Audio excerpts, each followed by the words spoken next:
ఆ తర్వాత మనం చూస్తున్నాము మాధురి. హైదరాబాద్ స్టేట్ లో తెలంగాణ సాయుధ పోరాటానికి ప్రత్యేక చరిత్ర. భూమి భుక్తి విముక్తి కోసం జరిగిన పోరాటంలో హిందూ ముస్లిం సాంస్కృతిక వైరుధ్య అస్తిత్వం కూడా ప్రధానమైంది. నిజాం రాజుకు అండగా మజ్లిస్ సంస్థ ఆధ్వర్యంలోని రజాకార్ ఆర్మీ ముస్లిం రాజ్యం కోసం ఆకృత్యాలకు దిగింది. రజాకార్లకు నాయకత్వం వహించిన ఖాసిం రజ్వీ ఆ తర్వాత పాకిస్తాన్కు వెళ్లాల్సి వచ్చింది. మజ్లీస్ సంస్థ రాజకీయ పార్టీగా మారి నేటికి పాత బస్తీలో చక్రం తిప్పుతోంది. తెలంగాణ సాయుధ పోరాటానికి నాయకత్వం వహించిన కమ్యూనిస్టు పార్టీ పల్లెల్లో పట్టు సాధించి నిజాం రాజ్యాన్ని చేజిక్కించుకునే ప్రయత్నాలు మొదలుపెట్టింది. బ్రిటిషర్ల నుండి స్వతంత్రం వచ్చిన తర్వాత సెప్టెంబర్ 13, 1948 వరకు ఒక విధంగా నేటి తెలంగాణలో అంతర్యుద్ధం జరిగింది. రజాకార్లు పై చేయి సాధిస్తే ప్రత్యేక ముస్లిం దేశంగా హైదరాబాద్ స్టేట్ నిలిచేదని చరిత్రకారుల అభిప్రాయం. నిజాం రాజు ప్రత్యేక దేశంగా ప్రకటించిన హైదరాబాద్ సంస్థానంలో కమ్యూనిస్టులు ఎర్ర జెండా ఎగరేస్తే ప్రత్యేక కమ్యూనిస్టు దేశంగా మిగలడమో కమ్యూనిస్టు రాష్ట్రంగా నిలవడమో జరిగేది అనేది తెలంగాణ చరిత్రకారుల అభిప్రాయం. తెలంగాణ సాయుధ పోరాటంలో కమ్యూనిస్టుల కంటే కాంగ్రెస్ వెనుకబడిపోయింది. సరిగ్గా ఇదే సమయంలో దేశంలో కాంగ్రెస్ ప్రభుత్వం ఏర్పడింది. తెలంగాణలో ఈ పేర్లతో ప్రసిద్ధి. వారు తాము ఆదిమ కాలం నాటి చరిత్రను నృత్య రూపంలో వెల్లడిస్తారు. లంబాడీలను బంజారాలు, సుగాలీలు అని కూడా అంటారు. వారు ఒక కానాపురం తెగగా భావించబడి ఆహారాన్ని, ఉప్పును దేశమంతటా మోసేవారుగా గుర్తింపు పొందారు. Lambadi is a special dance of Telangana which originated at Anuppu village near Nagargunakonda. Women of the semi-nomadic Senegalese and Banjara tribes perform the dance.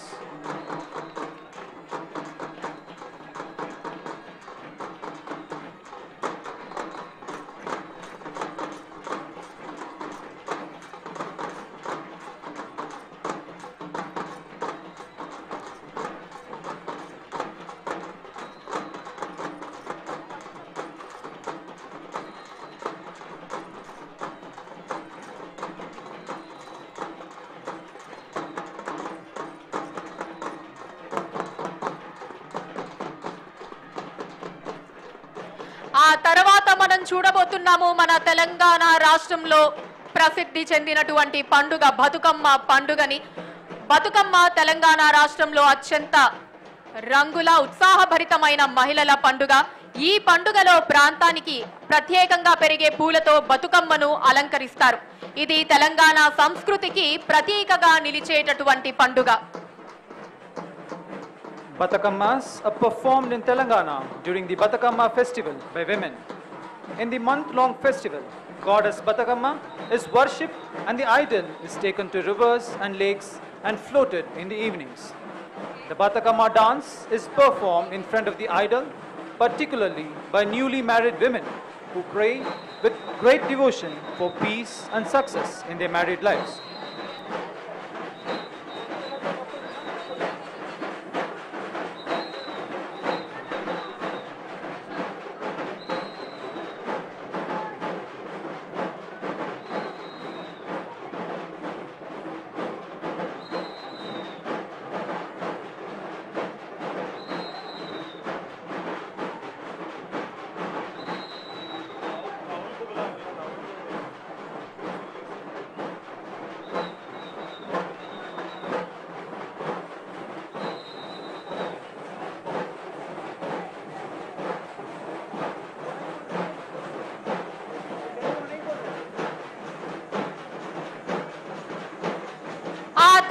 మనం డప్పు నృత్యాన్ని చూస్తున్నాము. మహిళల బృందం డప్పు నృత్యం తెలంగాణలో ప్రసిద్ధి పొందిన ప్రజా నృత్య కళ. డప్పు అనే వాయిద్యం వలన దీనికి పేరు వచ్చింది. ఇది తంబూరా లాంటి డ్రమ్ము వాయిద్యం. ఇది ఎక్కువగా నిమ్మ చెక్కతో తయారవుతుంది. నర్తకులు తలపై తలపాగా, కుడికాళ్లపై డట్టి, పాదాల్లో గంటలు ధరిస్తారు. The Dappalu dance gets its name from the Dappu, a handheld round-shaped drum made of wood and covered with goat leather. In the Dappalu dance, a group of performers carry the Dappu on their shoulders, rhythmically beating them with the sticks.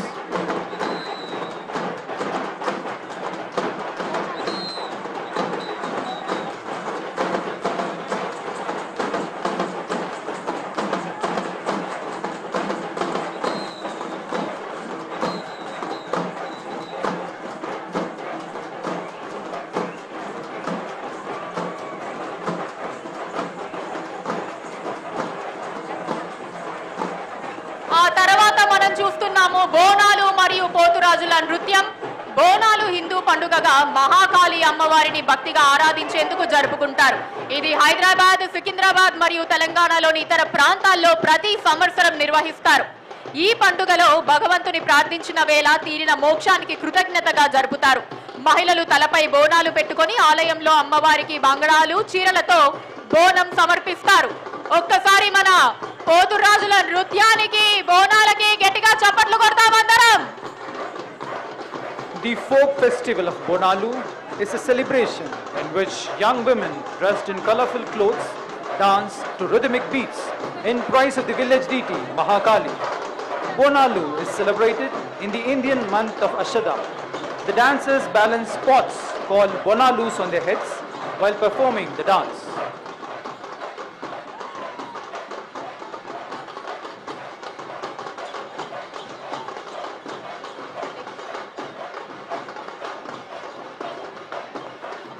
ఆ తర్వాత మనం చూడబోతున్నాం మర్ఫా.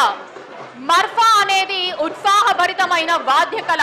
ముఖ్యంగా డప్పుల తాళాలతో ఆకట్టుకునే సంగీతాన్ని అందిస్తుంది.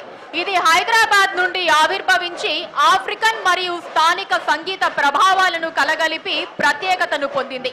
వివాహాలు, ఊరేగింపులు, సాంస్కృతిక కార్యక్రమాలలో ఆనందం, ఉత్సాహం నింపే శక్తివంతమైన కళారూపం ఇది. मारफा एक पारंपरिक संगीत और नृत्य है जो मुख्य रूप से हैदराबाद और इसके आसपास के मुस्लिम समुदाय में बहुत ही लोकप्रिय है। समय के साथ यह संगीत हैदराबादी संस्कृति का एक हिस्सा बन गया। यह खास तौर पर शादी, विवाह, बारात और जश्न के मौकों पर बजाया जाता है। इसमें खास रूप से माफ, ड्रम, डफ, बोतल और स्टील प्लेट आदि वाद्य यंत्रों का भी प्रयोग किया जाता है।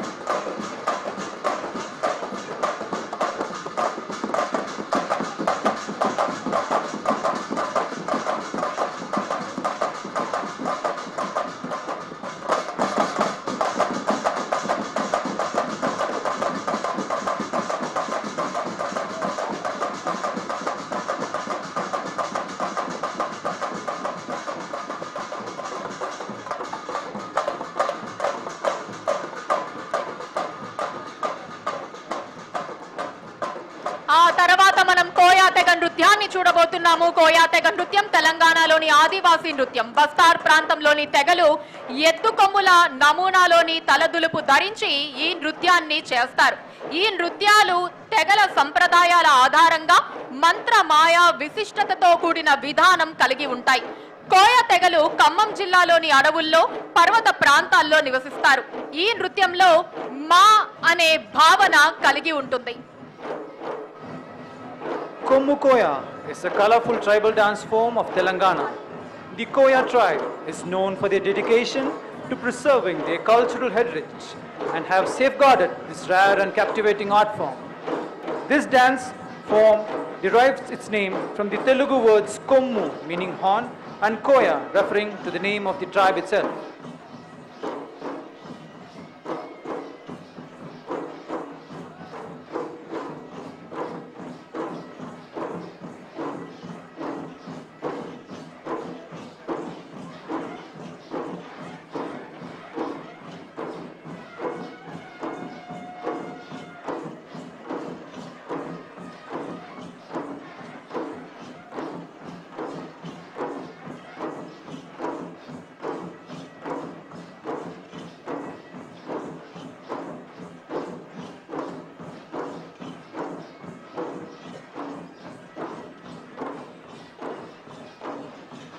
ఆ తర్వాత మనం చూస్తున్నాము గుసాడి నృత్యం. గుసాడి అనేది ఆదిలాబాద్ జిల్లాలో గోండు తెగల వారిచే ప్రదర్శించబడే గిరిజన నృత్యం. దీన్ని ముఖ్యంగా దీపావళి పండుగ సందర్భంగా అలాగే ఇతర శుభకార్యాల్లో కూడా చేస్తారు. ఈ నర్తకులు రంగుల దుస్తులు, ఆభరణాలతో అలంకరించుకొని గ్రామాల్లో బృందాలుగా తిరుగుతూ పాటలు పాడుతూ నృత్యం చేస్తారు. ఈ బృందాలను దందారి నృత్య బృందాలు అని కూడా పిలుస్తారు.